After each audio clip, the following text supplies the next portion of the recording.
Hi guys, the BBC has come in for a lot of criticism over the last few days in respect to Gary Lineker, and the same can be said regarding its coverage of Brexit over the last number of years. But there are some wonderful journalists working there who are willing both to tell the truth about Brexit and hold politicians to account over the impact leaving the EU and the single market has had. Here, Victoria Derbyshire held John Glen, the Treasury Chief Secretary, to account over the impact Brexit is having. Listen to this. As a whole, when you compare to G7 nations, we're the only one. I've tried in this conversation to be very open about the challenges we face. I'm just wondering what's unique to the UK. Well, we have had... Because everyone's had the war in Ukraine and the pandemic. Well, yes, I think we have had a significant effect due to the openness of our economy. We've invested a lot of support into families and businesses through the furlough scheme and so on. Lots of governments have helped, yes, they have. as you know. Perhaps... But, I mean, we had the largest growth last year.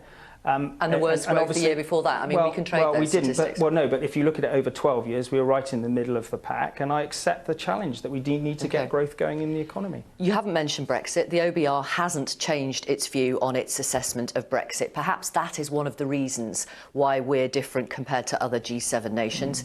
They still say, the OBR, that there will be a 4% long-term hit to our economy, even with all the things that you have announced today.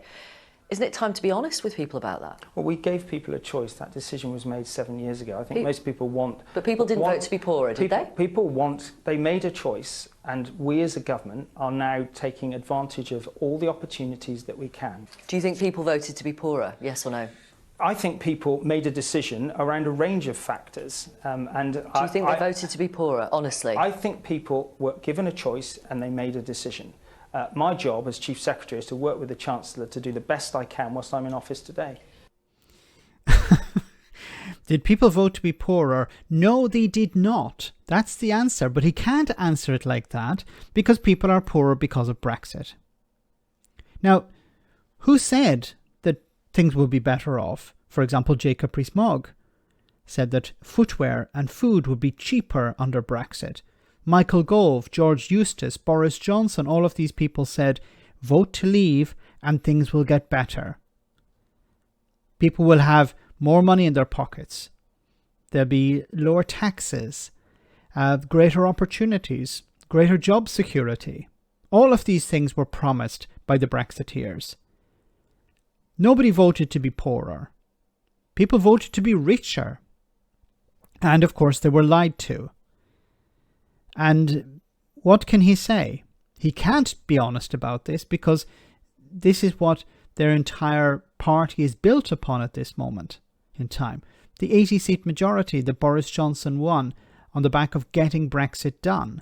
People were convinced back in 2019 that there was a few bumps in the road when it came to Brexit, but you have to remember at that stage the UK was still a member of the European Union.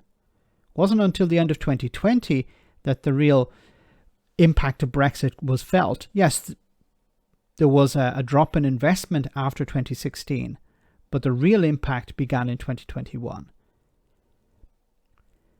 But they can't be honest about it, because as soon as they're honest, they lose their seats.